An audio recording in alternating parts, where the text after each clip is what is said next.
Angry men in the comment sections of my videos desperately want me to be one of three things: a lesbian, single, or with a shitty man. Because with every single fibre of their being, they are desperate for reassurance that there is no man out there who would ever want to date a woman like me, a woman who's a feminist, an activist, a woman who's outspoken. They're afraid of what I say to other women. They're afraid that I might inspire women to demand more from the men in their lives, and they're not willing to give more. They're fine with the way that things have been. And so what they really want is to be able to say to women, well, yeah, this woman, this feminist woman, she preaches all this stuff, but does she have a man? Where's her man? And then this is where they tried to insist that women are asking for too much, and that if they don't lower their standards, they're going to end up single forever, like this lonely, angry, activist, outspoken, feminist woman on the internet, as though being single is the worst thing in the world, which now we all know that it isn't.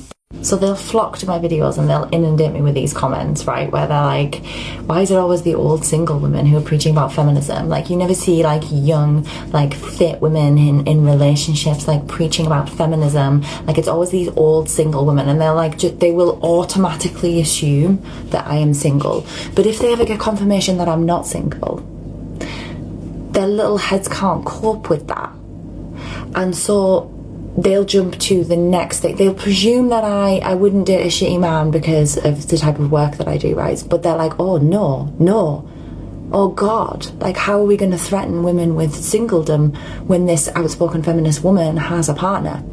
Let's hope that she's dating another woman and not a man. And you know how I know that? They have these meltdowns because a few days ago a guy lost his mind in the comment section of my video because somebody had commented saying, I like your jumper, and I had said thank you. My partner was in Tesco, saw it, thought that I would like it and bought it for me, and was right. And then somebody wrote, well, is your partner a man or a woman? And everyone was like, well, we don't think that that's any of your business and it has nothing to do with anything. And this guy was like, no, it does have something to do with everything. And they were like, well, what does it have to do? And he couldn't give them an answer. But the answer was basically that he was infuriated by the idea that a woman like me might be with a man who goes to Tesco and sees a jumper that his partner likes and buys it and brings it home and gives it to her for no other reason other than he just wants to be sweet and nice, because I don't deserve that. Those men don't exist. This guy thought that the bros had all come together and that they had agreed that they weren't going to date women like me and that they weren't going to do nice things like that. And so he's hoping desperately that my partner is a woman, because then he can be like, it's a woman who did that lovely, nice, sweet thing, not a guy.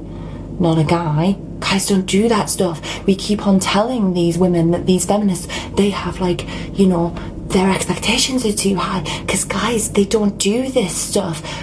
And God forbid that there's a woman standing there who's activist and outspoken and feminist who has a guy like that. What will we tell the women if there's a feminist out there who has a guy like that? Oh! And they lose their minds. And honestly, for ages he tried to go on and on finding a reason to justify why he needed an answer to his question, why it was relevant. But we all knew why he thought it was relevant. He was hoping that I was going to say that I was a lesbian. Going to Tesco and buying somebody a jumper because they'll like it, by the way, is not going above and beyond. Like, it's not. Like, that's the type of thing that my partner and I do for each other all the time, just because we love each other and we're a team and we want each other to be happy. Like, I'm not saying that that's going above and beyond, but to this guy it was. To this guy, I am not the type of woman who deserves a man who would do that kind of stuff. In fact, men generally shouldn't be doing that kind of stuff, because they keep on telling women that their standards are too high and that they're going to have to settle because they're expecting men to do those kinds of things, and men just don't do them. And so, God, the idea that me, an activist woman, might have found a man who does that, it terrifies them. It terrifies them, like, absolutely. But there are men out there who do those kinds of things. There are, and there are men who share half of the mental load and share half of the chores and take proper care of their partners. And I'm not just talking about going to work and earning money, because that's bog standard and that's what everybody should be doing, you know, and what everybody does do. Like, I'm talking about really, like, from the depths of their soul, caring about the women in their lives and wanting to make their lives better. There are, and I know those guys, like, they really don't want that to be true, but there are guys out there like that, and those guys won't only date women who are not activists and quiet. There are men out there who are very happy to be dating or getting married to or being married to women who are outspoken activists, feminists like me. Angry men